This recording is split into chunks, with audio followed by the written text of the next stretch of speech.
즐거운 소리를 낼지어다.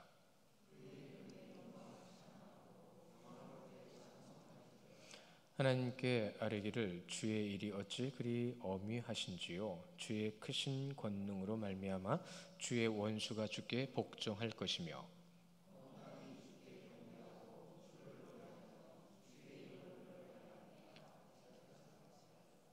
와서 하나님께서 행하신 것을 보라. 사람이 아들들에게 행하심이 어미하시도다.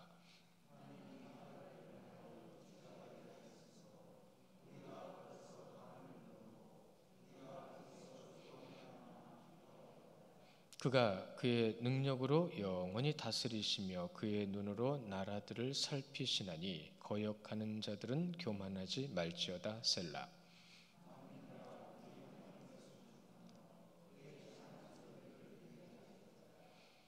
그는 우리 영혼을 살려두시고 우리의 실족함을 허락하지 아니하시는 주시로다.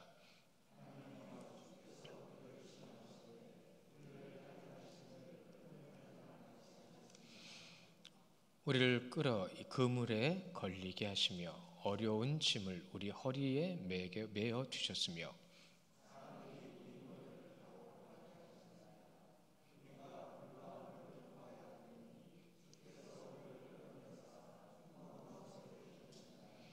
내가 번제물을 가지고 그의 집에 들어가서 나의 소원을 주께 갚으리니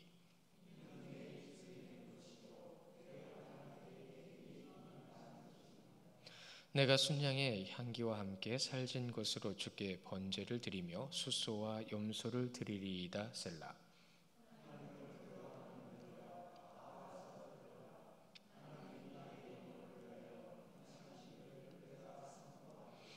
내가 나의 입으로 그에게 부르짖으며 나의 혀로 높이 찬송하였도다.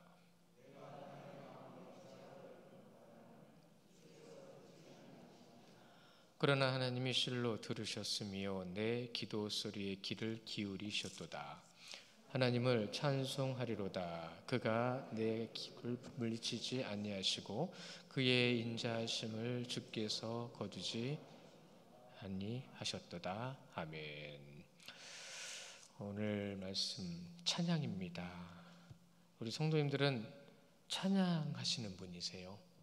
입술로 찬양하기도 하고요, 마음으로, 중요한 건 삶으로 하나님께서 기뻐하시는 모습으로 서 있는 것이 하나님을 찬양하는 거죠. 그래서 우리 성도님들은 오늘 이 주일을 의무적으로 나왔든 아니면 뭘 섬기려고 나오셨든 아니면 어떤 이유로 나오셨든 이 자리에 있는 것은 하나님을 찬양하는 겁니다. 우리는 우리 생각대로 찬양하는 것 같아도 그 찬양의 모든 모습은 결과적으로 주님 때문인 거예요. 주님이 아니시면 여기 있을 이유가 없잖아요. 그렇죠? 주님 때문에 누구 때문에라도 이 자리에 나왔습니다. 그러나 정말로 오늘 우리가 찬양하는 이 말씀 66편의 말씀을 통해서 이 찬양을 무엇을 의미하는 건가 20절이나 돼요. 여기는 내용들 이렇게 압축해가지고 좀 전해드려 보면 이렇습니다. 되게 이제 앞부분에 거의 다 그것이 압축되어 있는데 하나님은 찬양받으시기에 합당한 분이신 거 맞으신가요? 여러분은 하나님을 찬양하고 계십니까? 우리는 정말로 아멘 하셔야 돼요. 좀 전에 제가 말씀드렸잖아요. 이 자리에 앉아 계신 것만으로도 하나님 찬양하시는 거예요. 찬양이라는 건 곡조 있고 입술을 열어서만 찬양은 아닙니다. 하나님께서 기뻐 받아주시는 것이 다 찬양이에요. 그것을 잊지 마시고요. 오늘 말씀에 보면 즐거운 소리로 낼지어다. 아주 즐거운 소리를 낼지어다. 이 말씀에 우리는 지금 순종하고 있는 건데요. 즐거운 소리를 낼지어다라고 하는 말이 이게 원문에는 하리우라는 말인데요. 이 하리우라는 말은 뭔 얘기냐면 큰 소리, 그 어떤 것보다도 큰 소리를 내라 이 소리예요. 큰 소리를 내라. 여러분이 밖에서 막 가족들이랑 있다가도 가족을 만났어요. 이렇게 멀리 떨어져 있다가 만났어요. 좋은 친구를 떨어졌다 만났어요. 그럼 부르실 때 어떻게 부르세요? 큰 소리로 부르시죠. 누구야? 나 여기 있어! 하고 기뻐하고 막 손뼉 치면서 막 달라들어가지고 막 반가워하고 막 그랬잖아요. 그럴 때 들을 수 있도록 제일 큰 소리 내죠. 나 여기 있다고. 우리가 거기 간다고. 그렇죠? 하나님을 향해서 어떤 소리를 내고 계세요? 하나님을 향해서 우리는 지금 어떤 소리를 내고 있을까요? 오늘 이 말씀을 통해서 몇 군데 말씀을 제가 좀 찾아봤는데, 오직 하나님만이 찬양받으시기에 합당한 분이심을 선포하는 말씀 한 구절을 좀 찾아본다면 시편 47편 1절에 있는 말씀이 가장 먼저 뜨더라고요. 우리 같이 한번 읽어볼까요? 시편 47편 1절입니다. 시작. 너희 만민들아 손뼉 치며 즐거운 소리로 하나님께 외칠지어다. 아멘. 여러분, 이 손뼉 치는 거 있잖아요. 그들에게도 이 손뼉 치는 게 굉장히 중요한 의미가 있었던 거예요. 뭘로 표현해요? 아무것도 없을 땐 여러분 뭘로 표현해요? 하나님을. 그래서 우리는 영광의 박수라는, 사실은 박수는 영광 올려드리는 게 아니거든요. 누가 뭘 했을 때 아이고 잘했어 이것이 많은 의미인데, 우리는 그것을 하나님께 무엇으로 소리낼 수 있을까 고민하다가, 그렇죠? 우리 몸으로 낼 수 있는 소리, 목소리, 박수 소리, 모든 모습의 삶의 모습으로 하나님께 소리를 높여드리는 거죠. 그러니까 너희 만민들아 손바닥을 치며 즐거운 소리로 하나님께 외칠지어다. 외칠지어다. 또 하나님의 백성이 찬양할 이유에 대해서 또 찾아보니까 민수기 10장 9절에 있는 말씀이 가장 먼저 나오더라고요. 그래서 우리 이 말씀 같이 읽어볼까요? 민수기 10장 9절 시작. 또 너희 땅에서 너희가 자기를 압박하는 대적을 치러 나갈 때 나팔을 크게 불지니 그리하면 너희 하나님 여호와가 너희를 기억하시고 너희를 너희 대적에게서 구원하시리라. 아멘. 이스라엘 백성들이 구약에서 성막을 치고 성막이 움직일 때 구름이 떠오르고 불기둥이 움직이면 이 레위 사람들이 가장 뭘 먼저 했죠? 나팔을 불었습니다. 그리고 전쟁터에 나갔을 때도요, 전쟁터에서 하나님이 나팔을 불어 신호하게 하셨어요. 그러니까 하나님의 신호라는 뜻이에요. 하나님께서 하라 하신 대로 했단 얘기예요. 그럼 하나님께서 하라 하신 대로 하면 무슨 일이 벌어진다고요? 구원의 놀라운 역사가 이루어진다고 하시는 거예요. 여러분에게 그러한 많은 응답의 역사가 있으시기를 축원합니다. 하나님을 믿는 우리가 그 하나님의 말씀대로 섰을 때 대적을 물리치고 대적 앞에서 하나님을 찬양할 때에 우리에게 주시는 놀라운 약속, 승리입니다. 승리. 그 승리가 여러분에게 있기를 간절히 원하면서 또 하나님을 찬양함으로 나타나는 일들에 대해서 또 무슨 일이 있을까요? 우리 요엘서 2장 1절에서는 이렇게 말씀하시는데요. 우리 같이 읽어볼까요? 시작. 시온에서 나팔을 불며 나의 거룩한 산에서 경고의 소리를 질러 이 땅 주민들로 다 떨게 할지니 이는 여호와의 날에 이르게 됨이라. 이제 임박하였습니다. 아멘. 무슨 일이에요? 우리는요, 하나님을 믿는데 하나님께서 나팔을 불라고 하실 때 나팔을 불고요, 그 나팔은 결국은 경고의 소리거든요. 여러분, 일어나서 가라 할 때 나팔을 불잖아요. 안 가면 어떻게 되는 거예요? 불순종이죠. 하나님께서 신호하라 하셨는데 신호 안 하면 어떻게 되는 거예요? 하나님의 뜻을, 때를 이루지 못하죠. 그럼 결국은 뭐 하는 거예요? 구원받지 못하는 겁니다. 그러니까 우리 요엘서의 말씀은 말 그대로 선지서의 말씀처럼 하나님을 찬양할 때 나타나는 현상들, 어떤 것이요? 구원과 심판인 거죠. 여러분 마음에 이번 한 주간도 주님이 찾아가실 거예요. 어떤 순간에 무엇을 해야 할까? 어떤 것을 해야 할까? 하나님께 여쭤볼 때에 하나님께서 여러분에게 지혜를 주실 줄 믿습니다. 지혜를 구하셔야 돼요. 살아왔던 경륜대로 하지 마시고 믿음의 경륜대로 하세요. 그것이 하나님을 경험하는 중요한 요인과 과정과 방법과 순종이 되는 겁니다. 하나님을 찬양해야 될 이유는 사실 많아요. 그렇죠? 굉장히 많아요. 그 굉장히 많은 것 가운데 우리가 하나님을 찬양해야 된 이유 하나를 뽑는다면 뭐가 있을 수 있을까요? 어렵게 생각하지 마세요.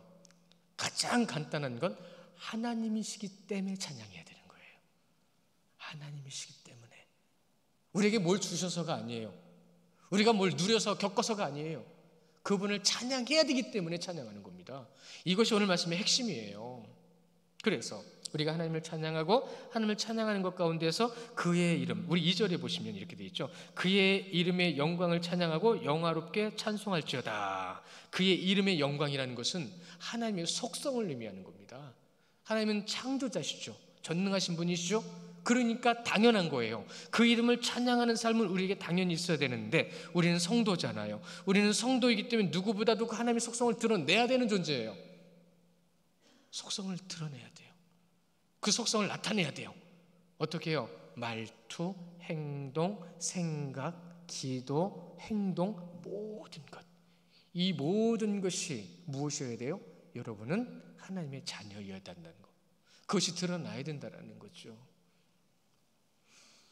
그것을 말씀하시는 하나님의 이름의 영광이 바로 그것인 거죠. 1절에 보시면 즐거운 소리를 낼저다, 즐거운 소리를 낼저다. 이 말이 오늘 말씀이 가장 중요한 건데, 왜 내야 되는 건데요? 무엇 때문에 내야 되는 건데요? 그 이유는 오직 하나입니다. 하나님이시기 때문에. 하나님이시기 때문에 어떤 이유도 상관없어요. 잘 기억하세요. 여러분을 즐겁게 해주시기 때문에 찬양하는 거, 해야 되는 거 아닙니다. 여러분에게 복을 주셨기 때문에 찬양해야 되는 게 아닙니다. 하나님이시기 때문에 찬양하면 그 모든 것을 더해 주시겠다고 약속하셨어요. 왜? 우리는 그분의 자녀니까요. 혹시 몸이 아플 때 찬양해 보셨나요? 아니면 정말로 피곤하고 지친데 찬양해 보셨나요? 어떨 때는 정말로 마음이 풀리질 않아요. 내가 원하는 대로, 마음대로, 내 마음이 원하는 대로 되지를 않아요. 그 내 마음대로 원하는 대로 되지를 않아가지고 막 마음이 무거운데 찬양해 보셨어요? 여러분, 정말로 하나님의 인도하심과 부르심 속에서 우리가 하나님을 찬양한다고 한다면, 정말로 제가 노력하는 것 중에 하나가 그거죠. 내 마음대로 안 되고 막 너무 신경 쓰이는 게 많고 내 마음을 누르는 게, 짓누르는 게 많을 때 찬양하려고 노력하죠. 여러분 너무 좋잖아요. 여러분은 어느 곳에서든 무엇을 하든 찬양을 들을 수 있는 분들이에요. 우리나라처럼 스마트폰이 보급된 나라가 흔하지 않습니다. 우리나라처럼 와이파이가 전 국토를 갖다 뒤덮는 나라가 흔치 않습니다. 우리는 어디서든 원하는 만큼 원하는 대로 찬양을 들을 수 있지만, 우리가 원하는 대로가 아니라 하나님께서 기뻐 받아주시는 찬양의 시간들이 되시기를 축원합니다. 그것이 우리에게 허락하여 주신 큰 복 아닐까요? 어떤 이유에서든 정말 우리가 하나님의 이름의 영광이라는 말을 잊지 마시고, 하나님 믿는다고 하지만 하나님의 때까지 인내하지 못하고 기다리지 못한다고 한다는 것은 신뢰하지 못한다는 뜻이니까 그것도 잊지 마시고요. 언제부턴가 사실 많이 그런 모습이 있잖아요. 그냥 정말로 하나님을 의지해야 되는데 의지하지 못하는 모습들이 사실 많아졌어요. 되게 많아요. 근심 걱정 먼저 시작하면 사실 그런 거예요. 그런데 우리는요, 그 가운데에서 인내해야 돼요. 혹시 분날 일이 있으면 참아야 돼요. 혹시 심령을 건드린 일이 있으면 주님께 맡기셔야 돼요. 지금 이 시대가 바로 그런 시대입니다. 뉴스만 틀어도 성경에 나와 있는 말씀들이 그대로 막 드러나고, 아주 안 좋은 뉴스를 들어보면 성경에서 말씀하신 징조들이 자꾸 나타나고, 그런 일들이 많은 이때에 우리는 주님의 때를 기다리고 있는 거잖아요. 주님의 때를 기다리면서 주님이 오실 때까지 우리는 뭘 해야 되는 거죠? 여러분, 인내의 필요성은 거기서 찾으실 수 있으셔야 돼요. 인내해야 합니다. 어떻게 보면 우리가 인내에 대한 정의를 좀 잘못 알고 있거나 너무 느슨하거나 가볍게 알고 있는 경우가 크다라고 생각이 들 때도 있어요. 그냥 참는 게 인내가 아닙니다. 내 마음을 흔들거나 내 삶을 흔들거나 내 주변을 흔든 것이 있을 때는 정말로 무엇인지 주님께 내 마음을 먼저 맡기는 것이 인내의 시작이에요. 그리고 나서 주님께서 원하시는 것을 이루어 나갈 때 주시는 지혜대로 하는 것도 있네요. 왜요? 내가 생각하기엔 이렇거든요. 근데 주님이 이렇게 하기를 원하세요. 그럼 어떻게 해야 되는 거예요? 그 뜻대로 가야 되잖아요. 근데 내 욕심이 앞서버리면 내가 인내하지 못하는 거예요. 내 것을 내려놓지 못하는 거예요. 주님의 뜻대로 서지 못하는 거예요. 인내의 의미는 여기도 있습니다. 3절에 보시면 이렇게 말씀하시잖아요. 하나님께 아뢰기를 주의 일이 어찌 그리 엄히하신지요 라고 되어 있어요. 어찌 그렇게 나에게 말씀하시기를, 주의 일이 그렇다고 하는데 그 주의 일이 뭐예요? 어찌 그 일이 그렇게 두렵고 무섭죠? 이런 뜻이에요. 근데 두렵고 무섭다라는 말로만 사용되는 건 아니고 되게 포괄적으로 하나님의 광대하심을 표현하는 건데요. 이 만화라고 하는 이 위엄이라는 뜻은 무엇을 두려워했는지 아는가 이거예요. 여러분, 무엇을 두려워해야 되죠? 누구를 두려워해야 되는 거죠? 여호와, 그분의 위험하심을, 엄위하심을 알라라고 말씀하시는 거예요. 그것을 찾으라라고 말씀하시는 거예요. 우리 마음대로 알아지는 거 아니거든요. 여러분 많이 들어보셨죠? 무식하면 용감하다고. 무식하면 용감하다고. 어떨 때는 순수하게 다가가는 부분도 있지만 사실 이건 부정적인 표현이기도 하잖아요. 근데 이것을 가지고 우리가 이 믿음 안에서 하나님을 믿고 있는 우리 모습 가운데 적용을 시키면 사실은 이건 무서워지는 겁니다. 두려움을 갖게 되는 겁니다. 왜죠? 하나님을 알지 못하는 것이 무식하다라면 뭐가 되는 거예요? 주의 길을 가지 못하는 겁니다. 심판의 자리로 나갈 수밖에 없는 모습. 그냥 자기 마음대로 행동하고요. 왜요? 무식하니까요. 이제 우리는 이제 성경적으로 말씀을 모르니까 말씀을 모르는 대로 사는 거예요. 말씀 모르는 대로 살면 어떻게 되는데요? 말씀, 그분의 엄유하심을 알아야 된다라고 말씀하시는 뜻을 우리가 잘 기억하시고요. 우리는 믿는 자의 언행이 있어야 돼요. 그 뜻을 나타내야 돼요. 그리고 교회에서는요, 사실은 여러분은 세상에 그러한 모습 속에 우리도 있지만 우리는 교회잖아요. 우리는 과정 가운데 있습니다. 이 자리에 주일날 예배하기 위해서 주님 앞에 나와 있고 하나님을 믿는다고 고백하는 여러분들은 과정 속에 있는 거예요. 하나님께로 뚜벅뚜벅 한 절 한 절 한마디 한마디 말씀을 붙들고 나가는 거죠. 그게 과정인 거예요. 그러니까 어떤 분은 여기 연약하고 어떤 분은 저기에 연약해서 우리가 그 연약한 거 그걸 보는 게 아니에요. 주님을 의지하고 바라보는 그 모습대로 가는 거죠. 그 뜻대로. 그래서 우리 말씀 가운데 보면 새 계명을 너희에게 주노니라고 말씀하셨잖아요. 새 계명이 뭐예요? 사랑이잖아요. 믿음을 돌아보고 그 믿음 가운데 정말로 서로 사랑하고 있는지를 확인하라는 말씀이에요. 행함과 진실함을 보라는 말씀이에요. 오늘 3절의 말씀에 주의 큰 권능으로 말미암아 주의 원수가 주께 복종할 것이며 라고 말씀하셨잖아요. 결과적으로 모든 이들은요, 믿는 자로부터 시작돼서 믿지 않아 구원받지 못하는 자들까지요, 누구에게요? 주님께 복종하게 될 거다라고 말씀하세요. 엎드린다는 뜻이에요. 넙죽 엎드린다. 그러니까 심판을 기다리면서 무릎 꿇고 엎드려 있다는 뜻과 똑같은 의미예요. 그러한 모습으로 하나님 앞에 복종할 것인데 그 모든 복종할 것들에 대해서 여기서는 이런 의미가 더 강해요. 어떤 의미냐면 주께 복종할 것인데는 복종하지 않는 자들을 향해서요, 이 복종하지 않는 이 복종의 의미에는 거짓과 속임수가 있습니다. 하나님을 속이지 마세요, 이런 뜻입니다. 너는 속이지 않았느냐, 이런 뜻이에요. 근데 그들이 어떻게 된다고요? 결과적으로는 다 드러나니까 하나님 앞에 엎드리는 거죠. 그러나 때는 늦었죠. 잘 들어보세요. 기도하지 않고 말하지 말라라고 말한 신학자가 있어요. 기도하지 말고 말하지 말라. 이게 무슨 의미냐면 그분은 말씀 안에서 이 말을 이렇게 빼낸 거예요. 자기 스스로 해석해낸 거예요. 뭐냐면 하나님께 여쭙지 않고 하는 말은 악한 것으로 시작된다는 뜻이에요.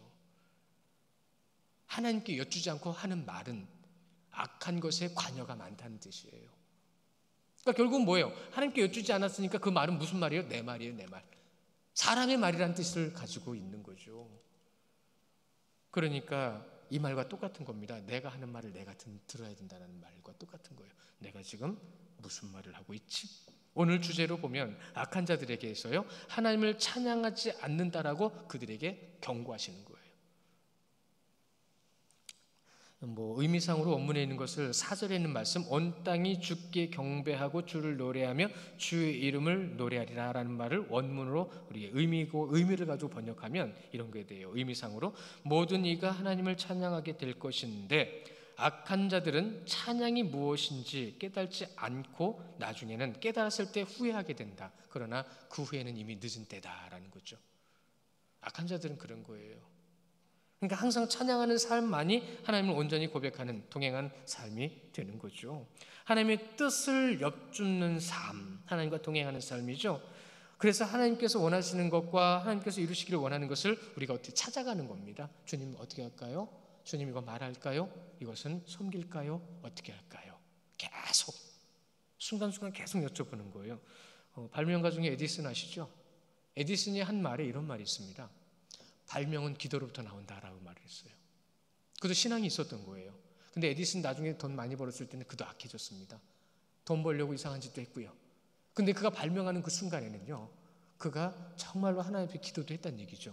그러면서 한 말, 발명은 기도로부터 시작된다. 우리의 말은 기도로부터 시작되어야 합니다. 그러니까 여러분이 하는 말은 기도와 같아야 되는 거예요. 여러분의 입에서 나오는 말은 하나님의 말씀으로 인한 말이 되어야 되는 거예요. 그 말씀 많이 알아야죠. 깨달아야죠. 시편 66편에 저자가 누군지 나와 있지 않아요. 그냥 시, 인도자를 따라라고 되어 있잖아요. 근데 앞에 시와 뒤에 시를 보면 전부 다가 다윗의 시예요. 그러니까 이건 당연히 다윗의 시인 거죠. 다윗이 지금 이렇게 고백하고 있는 겁니다. 뭐라고요? 와서 하나님께서 행하신 것을 보라. 보라. 와서 보라. 예수님께 나다나엘이 나갈 때 뭐라고 얘기했어요? 나다나엘에게 그랬죠. 와서 봐. 어디 나사렛에서 선한 것이 나올 수 있는데 와서 봐. 여러분, 교회 가요. 여러분이 나누는 사랑의 모습으로 하나님을 알지 못하는 이들이 여러분의 모습을 볼 때 와서 보고 이게 사랑이구나. 이게 교회구나. 우리가 만들어 가야 되는 거예요. 우리에게 맡기신 거예요. 그래서 제가 아까 좀 전에 말씀드린 식당에서 아까 밥을 먹으면서 식당은 그래도 시끌벅적해야 되거든요. 시끌벅적한 식당의 모습을 보면서 제가 제 아내한테 그랬어요. 밥 먹는 분위기 나네. 예. 여러분이 주일날 함께하는 자리에서 그 주님의 마음과 뜻을 나누시는 성도님들 되시기를 축원합니다. 그래서 우리가 하나님을 예배하는 이들의 모습을 그렇게 증명해내는 겁니다. 증명해내는 거예요. 여러 가지 모양과 말투와 행동으로 하나님을 예배하는 자리에서 하나님의 행하심을 보는 것을 우리는 지금도 만들어가고 깨달아가고 그것 가운데 세워가는 마음, 모습, 그것이 여러분이 성도라는 증거예요. 증거를 보이십시오. 5절부터 잘 읽어보시면 이제 하나님께서, 여러분 성경을 가만히 보시면 중요한 때마다 하나님께서 아브라함 때부터 이루신 일들과 가나안 땅으로 이끌어 가신 일들과 가나안 땅 이후에 이루셨던 모든 일들을 계속 설교문처럼 모세도 그랬고 여호수아도 그랬고 이후에 여러 명도 그랬지만 신약으로 와서는 베드로도 그랬고 바울도 그랬고 다 그랬어요. 오늘도 그러고 있는 겁니다. 다윗이 하나님이 어떤 분이신지 아십니까? 하나님은 이렇게 하셨습니다. 우리는 그분을 믿습니다. 그러니 우리는 그분을 당연히 찬양해야 합니다. 오늘 말씀의 핵심이에요. 5절에 보시면 그런 말씀이 있죠. 사람의 아들들에게 행하심을 어미하시다. 다시 나오죠. 어미하시다라는 말. 여기 사람의 아들들이 누구예요? 하나님의 자녀를 얘기하는 겁니다. 원문으로 따지면 아담의 아들들이라는 뜻이 되는 거예요. 그래서 그 어미하심을 다시 한번 얘기합니다. 하나님은 어떤 분이신지 알아야 됩니다. 하나님이 어떤 분이신지를 경험해야 됩니다. 하나님이 어떤 분이신지를 전할 수 있는 삶이 되어야 합니다. 단호하게 말하는 거예요.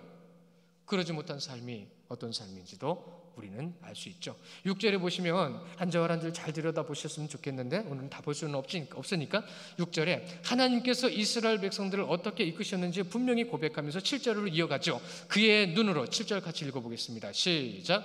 그가 그의 능력으로 영원히 다스리시며 그의 눈으로 나라들을 살피시나니 거역하는 자들은 교만하지 말지어다. 셀라.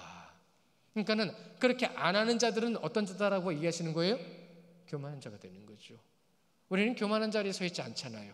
여러분은 한마디 한마디 주님을 알고 느껴가며 깨달아가며 그를 고백하는 거잖아요. 그래도 우리 가운데 교만함이 있다는 걸 저 스스로도 느낍니다. 그것을 자꾸 버리고 주님께서 원하시는 대로 먼저 이러한 자와 같다라고 말씀하실 때에 말씀을 전혀 기억하지 않는 자들도 있었어요. 이사야서 1장 23절에 그런 자들이 있어요. 우리 같이 읽어볼까요? 이사야 1장 23절 시작.